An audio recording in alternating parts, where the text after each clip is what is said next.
Hello friends, आज हम आपके लिए एनसीईआरटी ज्योग्राफी क्लास 7 एवं चैप्टर 8 लेके आई हूँ।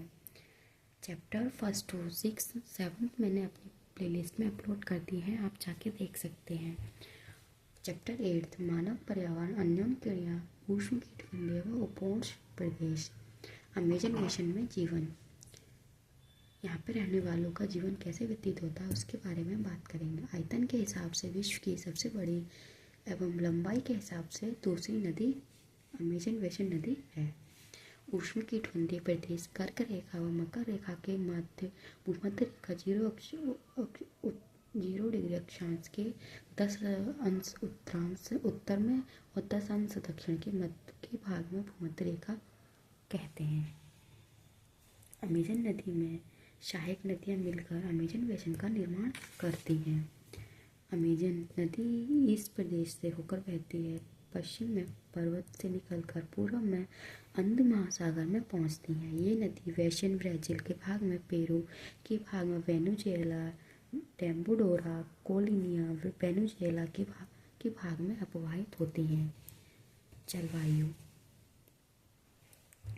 पूरे वर्ष गर्म व नम जलवायु रहती है। लगभग प्रतिदिन वर्षा होती है और दिन का तापमान उच्च आर्द्रता अति उच्च होता है। वर्षा वन भूमि पर सघन वन होते हैं, पत्ती तथा शाखित होते हैं। ये शाखाओं से छत से बन जाती है, मतलब जो पत्तियां गिर गिर के वहाँ पर एक छत से बन जाती है। सूर्य का प्रकाश धरातल तक नहीं पहुंचता, क्योंकि वहाँ पे इतनी सारी पत्तियां हो जाती हैं, घने जंगल हो जाते हैं, धूप पृथ्वी तक नहीं पहुंच पाती, धरती तक उस जंगल के। यहाँ की भूमि प्रकाश रहित व नम, केवल वही वनस्पति पनप सकती है जिसमें हाथों में बढ़ने की क्षमता हो। मुख्य नदी सहायक नदी के साथ जिस क्षेत्र के पानी को बहाकर ले जाती हैं वह उसे बेसिन अथवा जल संग्रहण क्षेत्र कहलाते हैं। अमेजन बेसिन विश्व का सबसे बड़ा नदी बेसिन है। परजीवी पौधे के रूप में आर्केडिक व ब्रोमेलियाडी पौधा होता है। एक विशेष प्रकार का पौधा जो अपनी पत्तियों में जल संचित रखता है। मेढक जैसे प्राणी इन जल को पोखर का उपयोग अंडे देने के लिए करते हैं।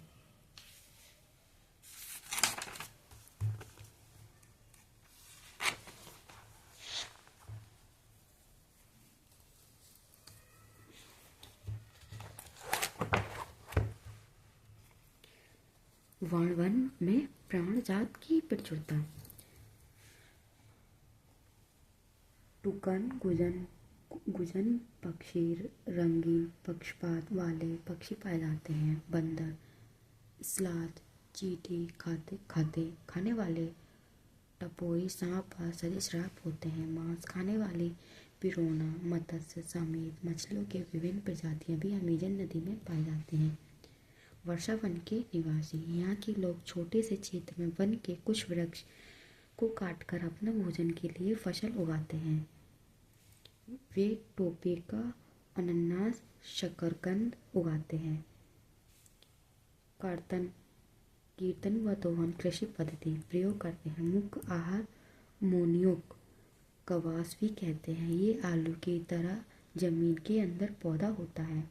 मोनोनियोक ये पुरुष शिकार करते व मछली पकड़ते हैं। मछलियाँ फसल का ध्यान रखती हैं। मछलियाँ और फसल का भी ध्यान रखते हैं। ये चींटी की रानी व अंडकोश भी खाते हैं। मतलब ये शिकारी जो होते हैं वो मछली का फसल का ध्यान रखते हैं, चींटी के जो अंडकोश होते हैं उन्हें भी खाते हैं। काफ़ी मक्का व कोक नगदी फसल भी उगाई जाती हैं जिससे पैसा मिलता है।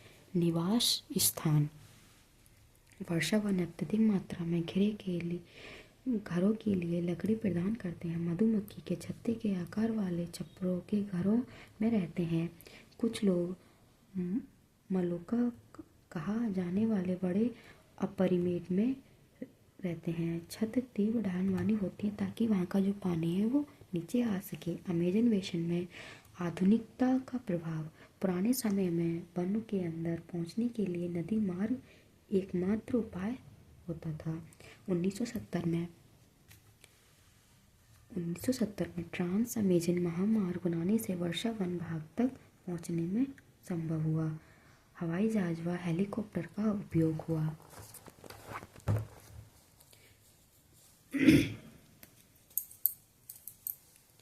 विकास की गतिविधियों के कारण जैविक विविधता वाले वर्षा वन धीरे धीरे नष्ट हो रहे हैं। प्रतिवर्ष अमेजन के वर्षा वन का बड़ा भाग लुप्त होता जा रहा है। वर्षा के कारण मिट्टी की ऊपरी परत वहाँ बह जाती है, जैसे सहन वन बंजर भूमि कहलाती है। अमेजन के जंगल धरती के पर्यावरण संतुलन में बेहद अहम भूमिका निभाते हैं, इसलिए उसे धरती का फेफड़ा कहा जाता है।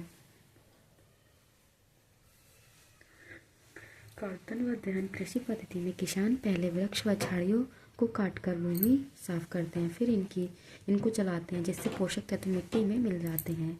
इसे साफ भूमि पर कुछ वर्षों तक फसल पैदा की जाती है और मिल जाती है। जमीन के इस टुकड़े को बार बार प्रयोग में मिट्टी में पोषक तत्व का अभाव हो जाता है, इसलिए इस टुकड़े को छोड़ दिया जाता है। गंगा ब्रह्मपुत्र बेसिन में जीवन। भारत की प्रमुख नदी गंगा। लंबाई 2525 किलोमीटर।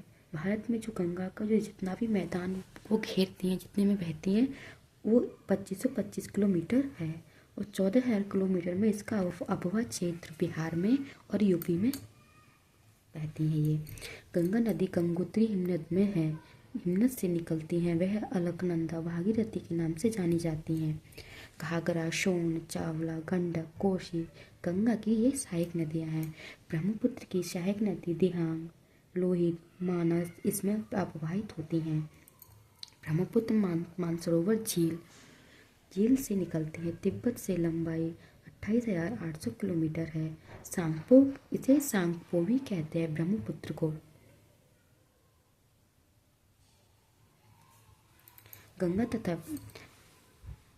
गंगा तथा ब्रह्मपुत्र की सहायक नदियां मिलकर भारतीय उपमहाद्वीप में गंगा ब्रह्मपुत्र का निर्माण करती हैं।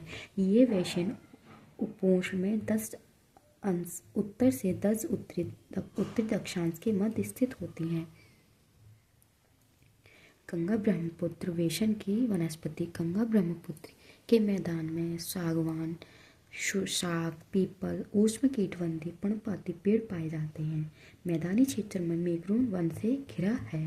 डेल्टाई क्षेत्र में मैंग्रोव वन से घिरा होता है और गंगा व ब्रह्मपुत्र नदी मिलकर सुंदरवन डेल्टा का निर्माण करते हैं। ये विश्व का सबसे बड़ा डेल्टा है।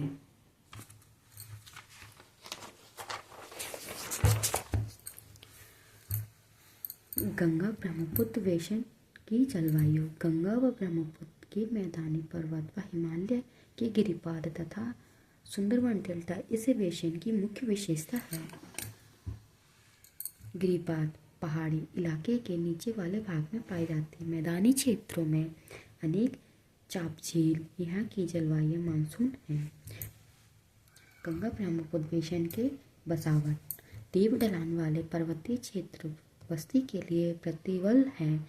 कम लोग निवास करते हैं और यहाँ पे मानव प्रवास के लिए मैदान क्षेत्र उपयुक्त है। मिट्टी उपजाऊ जलोढ़ मिट्टी होती है। समतल भूमि है जो मुख्यतः व्यवसाय कृषि के लिए उपयोग होती है। गंगा ब्रह्मपुत्र बेसिन में कृषि। धान यहाँ की मुख्य फसल है। चावल। धान की खेती पर्याप्त जल की आवश्यकता के लिए की जाती है। उसी क्षेत्र में उगाए जाते हैं जहाँ अधिक वर्षा, अधिक जल उपस्थित होता है। और यहाँ पे अन्य फसल जैसे कि गेहूँ, मक्का, ज्वार, चना, बाजरा भी etc आदि उगाई जाती हैं। गन्ना व जूट नकदी फसल पश्चिम बंगाल व आसाम में उगाई जाती है। मैदानी क्षेत्र के कुछ में केले की बागान भी होते हैं। मतलब जो पश्चिम बंगाल में, आसाम में चाय के बागान भी लगते हैं और यहाँ पे केले, जो मैदानी क्षेत्रों में केले भी बागवान भी होते हैं। बिहार व आसाम के कुछ भाग से में सिलिका के कीड़ों का संवर्धन किया जाता है। सिलिका का उत्पादन मंद ढलान वाले पर्वतों पर वेदिकाओं में फसल उगाते हैं। सॉरी, वो थोड़ा स्टैंड हिल गया था। खड़ी ढलान पर समतल सतह बनाकर कृषि करने के लिए ढलानों को हटाया ताकि जगह का प्रवाह तीव्र से ना हो। गंगा ब्रह्मपुत्र बेसिन में वन्य जीव हाथी, वान, हिरण, बंदर, एक सींग वाला गेंडा ब्रह्मपुत्र के मैदान में पाया जाता है। ये यहाँ के वन्य जीव हैं। और यहाँ का जो पार्क है काजीरंगा राष्ट्रीय उद्यान, ये आसाम में पाया जाता है। डेल्टा क्षेत्र में बंगाल टाइगर, मगर टाइगर पाया जाता है।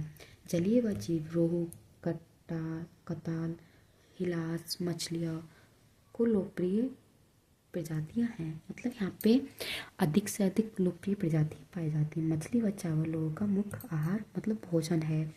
गंगा ब्रह्मपुत्र बेसिन के प्रमुख शहर व कस्बे इलाहाबाद, कानपुर, वाराणसी, लखनऊ, पटना, कोलकाता जैसे शहर यहाँ के प्रमुख कस्बे हैं, शहर हैं। 10 लाख से अधिक आबादी वाले शहर गंगा नदी के तट पर ही स्थित हैं। इन शहरों तथा ये स्थित उद्योगों का गंदा पानी नदी में प्रदूषित होता जा रहा है। गंगा ब्रह्मपुत्र बेसिन में यातायात के चारों मार्ग हैं। कोलकाता हुगली नदी पर स्थित है। एक महत्वपूर्ण पतन है। आगरा में यमुना के किनारे ताजमहल, यूपी में बिहार बुद्ध स्तूप, लखनऊ इमामबाड़ा, आसाम काजीरंगा व मानस वन्यजीव अभयारण्य। गंगा व ब्रह्मपुत्र नदी के लवण जल में एक प्रकार की डॉल्फिन, जिसे स्थानीय भाषा में सूसू आदि डॉल्फिन कहते हैं, सूसू की उपस्थिति से जल की शुद्धता का पता चलता है।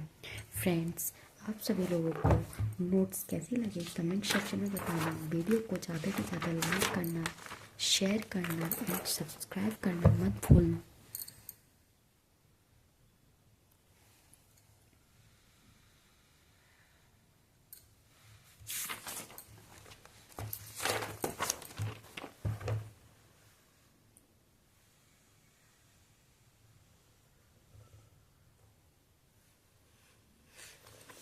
आपको एक बार फिर भी दिखा देती हूँ ताकि आपको कोई दिक्कत ना हो।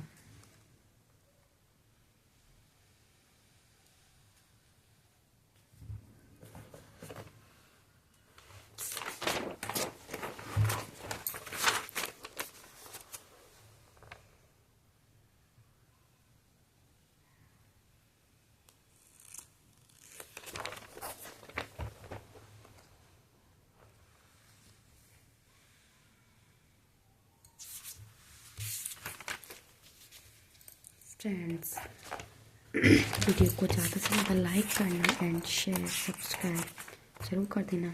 चैप्टर आज आपका 8th समाप्त होता है और ये बुक भी आपका क्लास 7 का चैप्टर, ये लास्ट चैप्टर है।